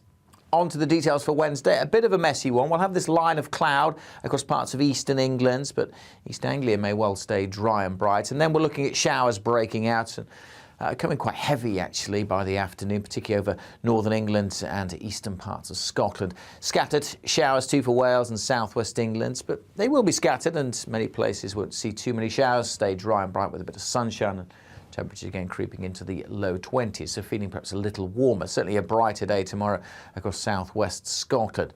Still a potential for more heavy showers to develop as we go through Wednesday night and certainly into Thursday. More heavy downpours close to this area of low pressure. But there are signs of high pressure moving in and bringing drier weather as we head towards the weekend, certainly across the south.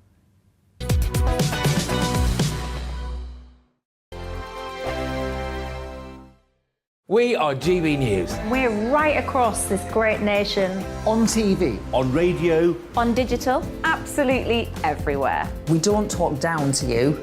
We embrace all voices with honest and civilised conversation. We are not part of the establishment. We're one of you. And we're only getting started. Join us on GB News, The People's Channel. Britain's news channel.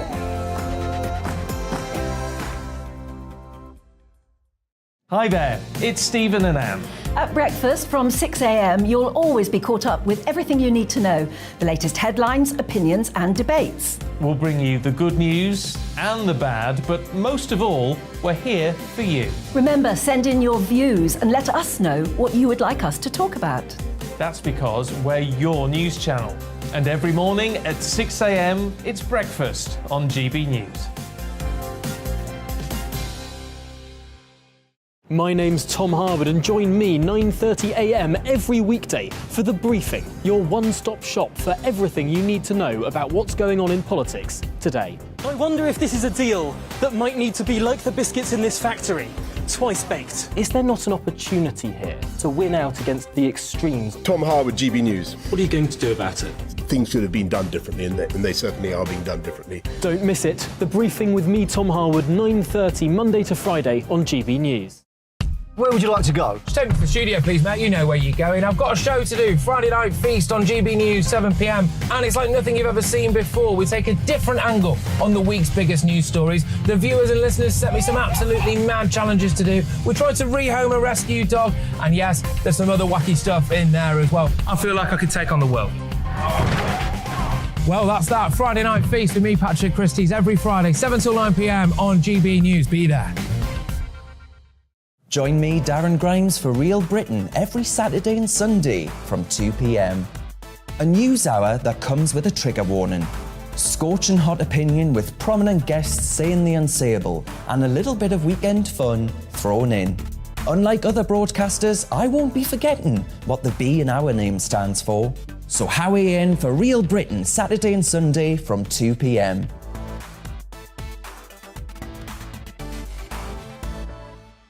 Hello, I'm Patrick Christie's. And I'm Mercy Moroki. Make sure that you join us Monday to Thursday, 10 a.m. until midday, right here on GB News for To The Point. We're not afraid to talk about the topics that matter to you or the big topics that always matter. We cover absolutely everything, from the breaking political stories of the day to law and order, what's going on in the channel. We're not afraid to hold people to account. We always make sure we include your views on our show. Indeed, if you're thinking it, you can guarantee that we're saying it. So make sure you join the conversation with us, 10 a.m. until midday, Monday to Thursday, for To The Point on GB News.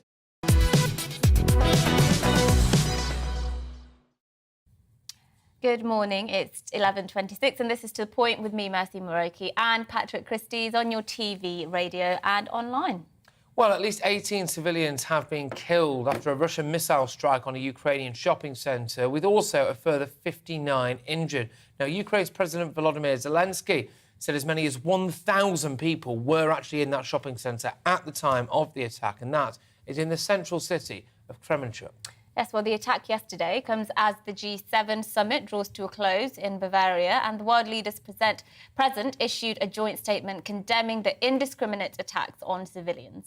Well, after the end of the G7, the Prime Minister is set to head to Spain for a NATO summit where containing the threat from Russia is likely to be high on the agenda, as well as Finland and Sweden's membership, of course. Yes, well, meanwhile, here in the UK, Defence Secretary Ben Wallace is urging the Prime Minister to increase spending on Britain's armed forces in light of Russia's invasion of Ukraine. And with us now to talk about all this is our Home and Security Editor, Mark White. Mark, good morning to you. So explain to us what the Defence Secretary is asking from the Prime Minister. Well, it's not been publicly stated as yet, but we are expecting that he will set out the case for an increase in defence spending. He successfully argued for more money for defence. That was announced in 2020 over the next few years, some £16.5 billion extra after a decade, really, of spending on the armed forces, effectively reducing year on year. So that was a successful campaign. Now, in light of course, what has happened in Ukraine, there is, according to those within the military, of course, now the Defence Secretary himself, a need absolutely for an increase in that defence spending. He wants to see it rise, we're told, to 2.5% of GDP, of the gross domestic product the country earns each year. It's around about 2%, just over 2% at the moment. He wants to see it rise to 2.5% by 2028, which would be a significant increase in spending. It would be, I think, the equivalent of about 10 billion extra a year. Right, and obviously it remains to be seen whether or not we can afford all of that. But do you think realistically, Mark, we should have been preparing for a moment like this for a lot longer? Should we have? Because it sounds a bit to me like we might be playing catch-up here now.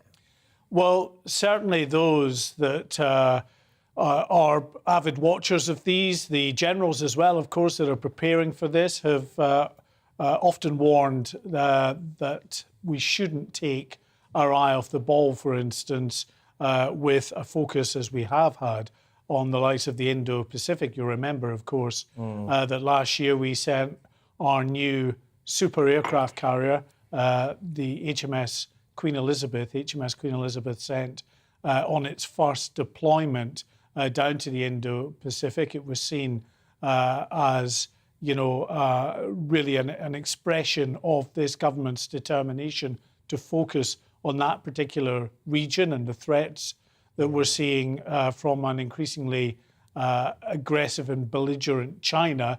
Well, what has happened, of course, is you have seen just this year the invasion of Ukraine. And that, of course, is what many people have said was always the danger, that the threat from Russia, from Putin, has never gone away, has been demonstrated in recent years by other aggressions carried out by Russia. And now, of course, this full-scale invasion that took place in Ukraine, of course, back in February. Absolutely, yeah. Yes, well, Mark, thank you for bringing us up to speed on all of that very worrying stuff. And we'll wait for those statements, I suppose, from Defence Secretary Ben Wallace to be officially released. But let's go to the inbox for now, because I don't think we've gone to many of your views yet. We've had a very busy hour. I seem to have... there you go. Let's start with grooming gangs. So we discussed the grooming gangs. Some members of a grooming gang are not being deported. That's what the news is coming out this morning. Ken, I totally agree with Mercy's views on grooming gangs. I don't understand how such people run rings around our justice system. Peter says, if deportation is not an option, a whole life term should be imposed. The decision is then theirs, which, I think it should be a binary choice. Either you spend the rest of your whole life in jail, but if you don't get handed down a whole life term, then you will be deported as soon as you are released. Yeah, but the other thing is that we're paying for their legal aid as well. So part of my natural inclination, which of course is, literally illegal, will just be to get them on a flight and then make them deal with it when they get back to somewhere, wherever they were from, which is usually around the South Asian area or indeed Pakistan, of course. But yes, I suppose we are a civilised society. We have to have due process. But in the meantime, we are paying legal aid for these people. And in some cases, it's been upwards of £1 million. Anyway, after the break, ladies and gentlemen, Sheffield Hallam University has dropped its English literature course over concerns that its graduates don't end up in highly skilled jobs. Do we need to scrap more so-called Mickey Mouse degrees? I'm not sure English literature is a Mickey Mouse degree, personally, but anyway. Depends where you're doing it. I suppose it does depend where you're doing it, yes. But more on that later. Let's first get an update from the news.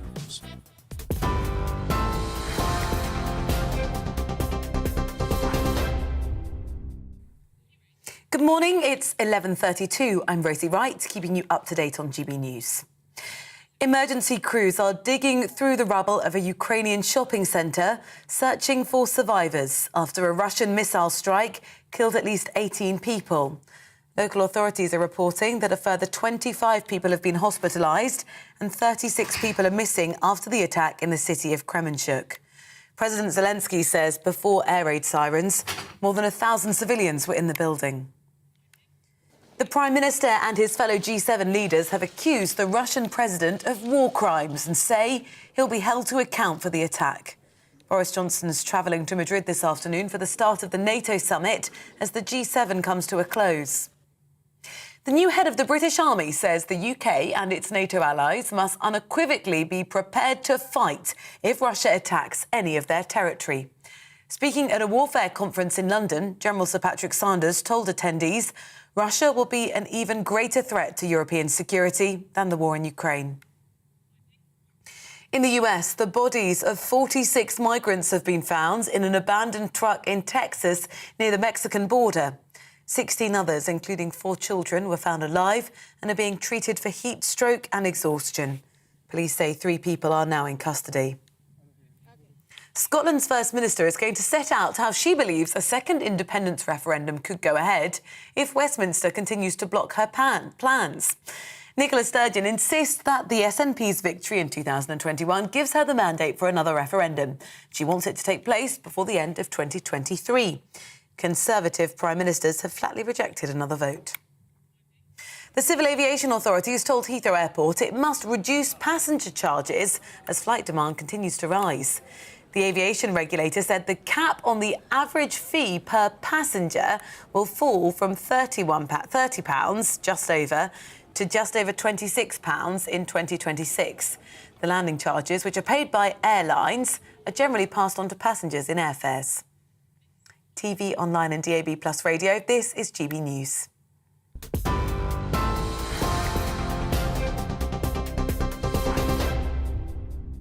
Direct Bullion sponsors the Finance Report on GB News for gold and silver investment. Here's a quick snapshot of today's markets. The pound will buy you $1.226 and €1.158. The price of gold currently stands at £1,488.15 per ounce. Direct Bullion sponsors the Finance Report on GB News for physical investment. We are GB News. We're right across this great nation. On TV, on radio, On digital, absolutely everywhere. we don't talk down to you. We embrace all voices with honest and civilised conversation. We are not part of the establishment. We're one of you. And we're only getting started. Join us on GB News, The People's Channel. Britain's news channel.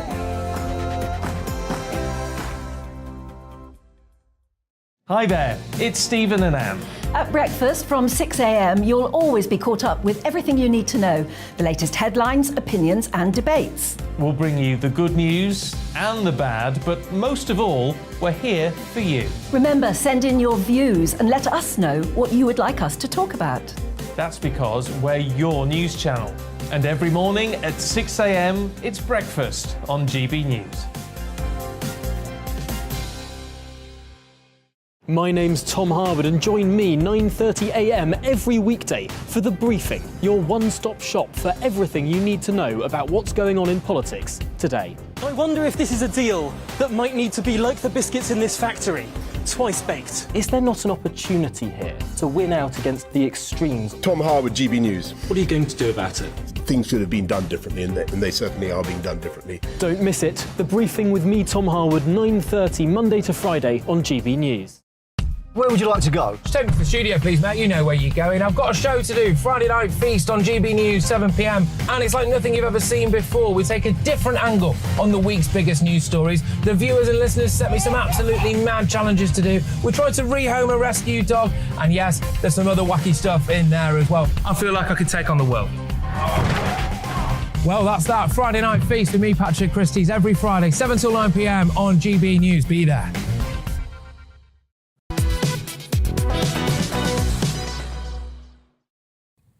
Well, a very good morning, everybody. It's 11:36, just about to go 11:37. It's me, Patrick Christie's, and Mercy Muroki on GB News Live, as ever on your TV, online and radio this morning. Yes, now, Sheffield Hallam University has dropped its English literature course over concerns its graduates don't end up in highly skilled jobs. The university suspended the subject after a government crackdown on so-called Mickey Mouse degrees. Well, the Office for Students said that institutions face fines if they cannot get 60% of graduates into a professional job. But critics of this say that this is cultural vandalism. Are they right? Yes, well, joining us now is Dr. Tony Breslin, a former chief examiner and author of Lessons from Lockdown. Good morning, Dr. Breslin. Thanks for joining us this morning. Should we scrap these so-called Mickey Mouse degrees? I mean, isn't it subjective what a Mickey Mouse degree is? Well, I think it's highly unfair on Mickey Mouse, to be honest, that cultural icon. This notion of Mickey Mouse degrees is absolutely resplendent with old and unhelpful snobberies. Some of our, finest creative industries are stuffed full of people that might have what some call Mickey Mouse degrees, but what they have is tremendous skills in a whole range of areas. And frankly, when we start talking about an English degree as being a Mickey Mouse degree, not only has Mickey Mouse been promoted, we've got something deeply, deeply wrong. This is our heritage, our culture, our language. It is absolutely ridiculous. And I say that as someone who cut their teeth teaching A-level sociology many, many years ago and been subject to that old Maureen Lipman gag about, at least it's an ology. So the Mickey Mouse thing has been around for a while, but it's time to confine it to history and to get real about, degrees that are innovative and creative. And education, of course, it's about employment, but it's absolutely not just about employment. No, it's not. There are some absolute corkers out there, though. There used to be David Beckham studies at the University of Staffordshire. You could do a module in underwater basket weaving. We've had all sorts of these things. Harry Potter studies, but that was at Durham University, for goodness sake. So it's not just the kind of lower grade unis, as it were, that are doing this. But on the point of cultural vandalism, what? We're talking here about modules within degrees, small parts of degrees. And actually, if people study great literature, aren't we recognising that Harry Potter might enter that vein? So before it gets cancelled, because the person who wrote it doesn't believe that men can be women. This is a mad world. Listen, I'm not going to get into that, but the point is that what you do when you go to university is you learn to learn. You mix with other people who are learning to learn. You become an adult. You become you develop what is sometimes described as graduateness, the confidence and the belief that goes with it. And actually to narrowly just say that a particular degree doesn't deliver particular employment outcomes is way, way short-sighted. Can I just try and put another argument? Can I put an argument to you that, some people might argue if they're pro this cancellation. Students are leaving university, more and more of them, in 100,000 plus of student debt, which they have to pay over 30 years, and they won't pay it off, the vast majority of them. Isn't it almost criminal for a university to offer degrees where nearly half of their students are not in professional jobs by 6 months after they leave? I mean, for £100,000, you'd expect to be in a professional job 6 months after you leave university, surely. But Mercy, this is a different question. I mean, the question is, should we have student loans? Should we land young people in that debt? Because what that debt is doing is narrowing higher education, narrowing the range of choice and narrowing the quality of education itself. So that's a different debate. But the idea that we tie a degree performance just to employability, we're looking to a future where quite probably our young people won't have one career. They'll have 3 or 4 careers, graduates will have, across a working lifetime. We can't hope to predict what degree they might supposedly need for their 3rd or 4th degree. What a degree does is teach you to learn. It teaches you to adapt. It teaches you to change. So I think actually, and we ought to be thinking about education, yes, in terms of employment, but also in terms of developing the whole person. Look, I do understand that. You know, obviously I'm pro-education. During the lockdown, decided that I was going to give up my media career, which, as you can see, was a great decision, and become a lawyer. And I was about a week into that when I realised I didn't fancy writing Marjorie's wills anymore. And the one thing I did learn about that was if you pay 40 quid for a book called How to Pass Your Graduate Degree in Law, you can pass it. So there you go. But no, I was just intrigued to see how you feel about practical trades, because I would argue, yes, it's very nice being, learning how to learn, all of those good things, those great things that you've said. But a practical trade, early doors, if you go in as an apprentice at 16, 17, 18, a lot of those people are driving around, they own their own car now, they own their own house, they've had, years, doing their own tax bills, all of this stuff. Does that not teach you more about life, maybe? Look, 3/4 of my friends are in those trades. I can't hang a picture, but I know men and women who can, thankfully. But look, we made a vital mistake 30 years ago with our education system, where we encouraged, which was the right thing, many people to go to university who hadn't been to university before. I was one of those first-generation graduates, first in my family to go to university. Those were the sons and daughters of skilled tradespeople. What we didn't do was replace those by investing in trades. That's why, of course, we've had big shortages in skills and trades, and that's why those people rightly earn often what they do now. But we've got a skills gap, but you don't do that by stopping doing stuff at university. You do that by having a proper skills training system alongside a university training system. Frankly, you should be able to study anything to any level. And, when I look at the work that those involved in construction, one of the most telling conversations I sat in on a couple of years ago was 2 engineers discussing, one a carpenter, one a structural engineer, how they were going to build a staircase. Now, I've never had a conversation of that depth with a lot of graduate friends. So, but it's not one or the other.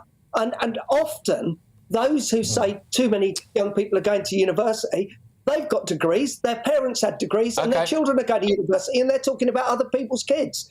That's what I do in all of this. OK, right, you've got literally 5 seconds to answer this question, Dr. Tony. Literally 5 seconds. You were a former chief examiner, right? Yeah, how would you examine this show? How would you grade this show? How would I grade this show? Well, it's excellent, especially this segment, of course. I'm glad you didn't become a lawyer. That would have been a waste. Oh, here he is. The legal profession would have celebrated, of course. And naturally. You can come back. You can come back, Dr. Tony. Thank you very much. How much did he pay you to say that? Go on. Not as much as I paid for a law degree I'm never going to use. Dr. Tony, I'll check the phone afterwards. I'm not sure if it's come in. All right, mate. All right. Take care. I'll see you in a bit. Anyway, all right. One of the most awaited festivals, Glastonbury, took place this weekend, didn't it? But not without causing a stir. Some festival goers complained that the event was turned into party political broadcast for the wokes. Well, some wokes complained it was too white as well, didn't they? Oh, you can't win. But many praised artists like Kendrick Lamar, one of my very favourite artists, Lily Allen, Lorde, Phoebe Bridgers, no idea who that is, and more, using their performances. No, neither. To denounce, many of them use their performances to denounce the 1973 Roe versus Wade decision being overturned by the Supreme Court in America. Yeah, so was the Glastonbury Festival too political this year? To discuss this further is showbiz journalist. It's Ellie Phillips. You're with us now. There she is, the wonderful Ellie Phillips. Right, OK, so was it a bit too political, or is actually that's what it's about? You've got a crowd of young people there who frankly don't really know what they're on about. They like to be lectured to, and a load of artists who are prima donnas.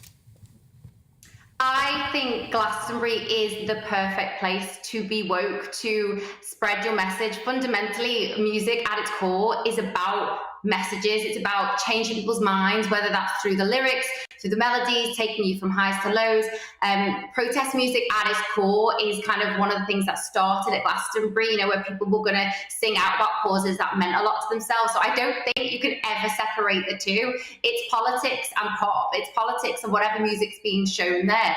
And I love the fact that these artists use their own music in some senses. If you look at Lily Allen, if you look at Olivia Rodrigo, and she named specifically the 5 judges on the Supreme Court who overturned this decision. And then they sang the song F You. That's such a great statement to make. And that's exactly the purpose of music. I think it's wonderful to see it used in that way. It's wonderful to see these artists use this moment they have in the spotlight in front of these crowds to spread that message, because ultimately, I think that's what it's about. And it's really different from having an actor on stage accepting an award and speaking randomly about a topic that has no impact on them, that they have nothing to do with. Whereas this is something where it's, you know, predominantly women speaking out because they're the ones that are going to be affected, standing in solidarity with other women who are going to be so negatively impacted by this overturning. So I just think it's amazing. I think it's wonderful. I think it was done so well. Really great to see, like I said, predominantly women kind of stick it to them and say, absolutely not, this is not acceptable, this is not okay, and I'm going to sing at you why that is the case. I mean, what more do you want? Yeah, I mean, I'm a woman. I'm not particularly against the Roe v. Wade being overturned and returned to the states, to be honest, but complicated discussion there. But what was the highlight of Glastonbury for you?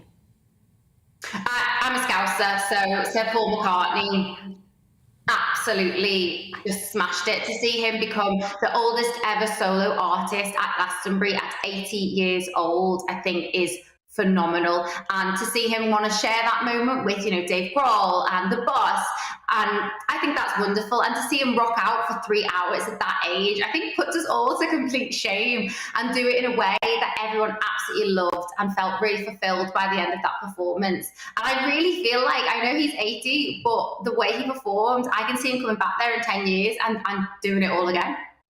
Yeah, absolutely. Well, look, thank you so much, as always. Always great to have you on the show. And I always love, as well, seeing someone with a very nice kind of kitchen and background behind them. None of those boring bookcases, None of these bookcases that we've got. No, absolutely. This is real life, OK? Most of those people with books have never even read half of them. It's a bit echoey, because we haven't really put anything in it yet. We've just moved in. Well. But thank you. But that's good. You're doing a good job. Yeah. Just get some soundproofing in there for next time. All right, yeah, take it easy there, Ellie. All right, take it easy there, Ellie Phillips, the one and only. Right, now, let's take you through some of the headlines of the day that you might have missed. Yes, now, former Health Secretary Matt Hancock has been spotted reliving his... I thought it was going to say relieving himself, but no, reliving his... Well, he's already been spotted doing that. Reliving his university days, dancing with students at a university nightclub. Absolutely. The MP was seen bopping with clubbers in Oxford with some old uni friends, and of course he's clearly a big fan of the Jackson 5, just singing along to I Want You Back. Gosh. It's a bit on the nose there. Very Even very tone deaf from old Matty Hancock there, little Matty Hancock, of course. Now, dozens of sailors confirmed that their warships at sea were swarmed by at least 100 UFOs in 2019. This, by the way, I think this UFO thing, right, is becoming more and more of a thing now. We're getting people who are clearly not mental, right, saying, well, actually, we saw these things and we saw these objects. And then you're getting more and more people coming out and going, on top of that, if there was a human being inside one of those objects, it would be dead because of the G-force. Yeah. I'm starting to wonder whether or not we're being slowly drip-fed little things that aliens have been here, and that Gloria DiPiero, by the way, has just walked in off camera and now thinks that this show is nuts. But whether or not we're being drip-fed the truth about aliens. Yeah, but isn't it convenient how all these supposedly hundreds of aliens and hundreds of UFOs have never landed actually on Earth? They just seem to whiz past. How do we know they haven't? Come on, that would be all over the front pages. Would it? Yes. Would it actually? Would they conveniently? Or would they cover it up? No, but how could they conveniently land somewhere that nobody would know other than the CIA? By definition, if someone is from an alien master race, they're way ahead of us, aren't they? They're way ahead of us. Do you think there are civilizations in the solar system which are more advanced than us? Yeah, see, I think there are. Well, I'm a bit on the fence about this whole thing because I'm actually quite religious. I believe in God, and therefore, yes, and also I don't take everything completely literally about the story of creation and stuff like that. I'm not sure where an alien master race would leave the world's religions. Well, yeah. You know? Like not in a good place. It'd be quite hard to justify things, and therefore I just wonder what... I just think, I don't know, there could be anything, really. I don't know if I believe that there are UFOs, but if there are, I think we would have known by now. What incentive would they have to hide UFOs? The CIA or whatever? I think public terror and fear. And if they think there's something else going on out there, then are we going to be less easily controlled? I don't know. But there's a difference. There's a distinction between acknowledging that UFOs exist and thinking that aliens exist. Yes, sure. But I think that some of these things that we see are actually... American, Chinese, Russian... drones. Yeah, drones or something being tested that we aren't allowed to know about. So I think that's more likely what they are. Some really high-tech drones and technology, war tech, being tested out. I once interviewed the master-at-arms for the USS Nimitz, which is one of these boats, right, where these UFOs, or whatever they call them, hovering off. And he said to me, I just said to him outright, I said, look, do you think it's aliens? And he was like, well, he said, not what you said. He was like, well, look, if it's some technology, it's probably not American, in his view, which is a concern, obviously, for America. He said he can't have any kind of opinion, really, on whether or not they're aliens. But he also floated the idea, and this one will really blow your minds before we move on, of time travel. OK? So he thought that maybe these could be people from the future who were coming back. But I think that's enough of this wacky stuff, OK? So let's move on. I don't know about all of that. You do next stuff. Yes, I will. Well, that's more stuff about UFOs, so we'll skip all of that. Now, over the last few years, we've definitely... That's still more stuff about UFOs. There's a lot of stuff about UFOs in this auto cue. We had a lot of stuff about UFOs. Well, we'll give you this one. Well, we'll give you this one. Something we don't really talk about is ageing and the idea of living for hundreds of years. Was once thought to be the pipe dream of billionaires and celebrities. In fact, I think Jeff Bezos still... He's after What's the other one? What's the other billionaire? They want to live... Bill Gates. Yeah. Scientists, anti-aging research, believe that they are on the cusp of developing a pill that could lead to people living to the age of 200 and beyond. I mean, there is some debate about whether or not humans can naturally live beyond this age, but Dr. Andrew Steele believes that there is no biological reason humans can't reach the age of 200. Would you want to live... If there was a pill you could take where you could live 200 years? I fully intend on living forever. See, I don't think there's any joy whatsoever in living longer than your body can naturally live. Yeah, well, it depends how it is, but I mean, I love life. I don't think people who want to... That's my problem, really. I love it a bit too much. I don't think people who don't mind, living out their life, dying at an old age, don't love life. I think, we have one life, you use it as best you can, and then you die, and that's the natural cycle of everything, and it always has been. I just spent most of mine in Soho. But look, thank you very much for everyone who has been getting in touch with us. A little reminder, of course, that every single Wednesday we hand our show over to you. It's your show full of your ideas, your views, and even right down to the guests that you want for us. So the subjects that you think really need covering and that aren't being covered on other channels, because we, of course, are the People's Channel. Yes, and email in those suggestions at tothepoint@gbnews.uk. So tothepoint@gbnews.uk. That's where you can get your suggestions in for what we should talk about tomorrow, and we will be doing just that on tomorrow's show. We will indeed, but that's basically it from us here today on To The Point. But don't go away, because up next is absolutely wonderful... She's waving at me right now. I'll tell you what, she's clearly in the mood for a cracking show today, ladies and gentlemen. It's the one and the only Gloria De Piera. Stay tuned. Hello, Alex Deakin here with your latest weather update. A bit of an east-west split today. Much of eastern England, fine, bright, pleasant summer's day. Further west, There's a fair bit of rain around and some gusty winds, and here's the reason why. This slow-moving area of low pressure, the isobars squeezing together, really blustery, especially on some of these Irish sea coasts, and this weather front has made for a very wet start across western Scotland and Northern Ireland. The rain easing from Northern Ireland, but persisting in western Scotland, in the southwest, Dumfries and Galloway to be specific. We do have a warning in place. Rain will spread into western parts of Wales and eventually southwest England, whereas much of the Midlands staying dry. Sunny spells across East Anglia in the southeast and northeast Scotland.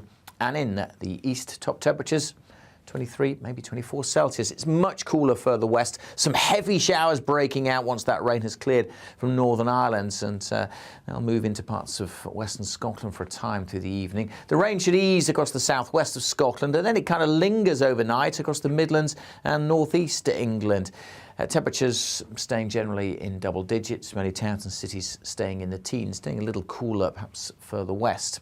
On to the details for Wednesday. A bit of a messy one. We'll have this line of cloud across parts of eastern England, but East Anglia may well stay dry and bright. And then we're looking at showers breaking out and coming quite heavy, actually, by the afternoon, particularly over northern England and eastern parts of Scotland. Scattered showers too for Wales and southwest England, but they will be scattered, and many places won't see too many showers, stay dry and bright with a bit of sunshine. And temperatures again creeping into the low 20s, so feeling perhaps a little warmer. Certainly a brighter day tomorrow across southwest Scotland.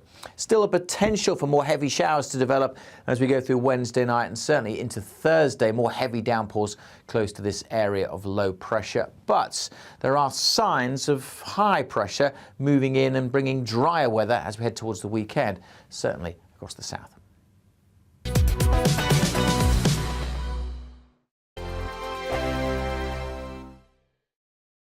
We are GB News. We're right across this great nation. On TV. On radio. On digital. Absolutely everywhere. We don't talk down to you. We embrace all voices with honest and civilised conversation. We are not part of the establishment. We're one of you.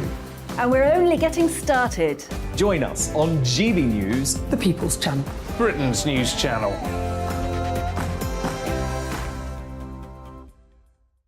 Hi there, it's Stephen and Anne. At breakfast from 6 a.m.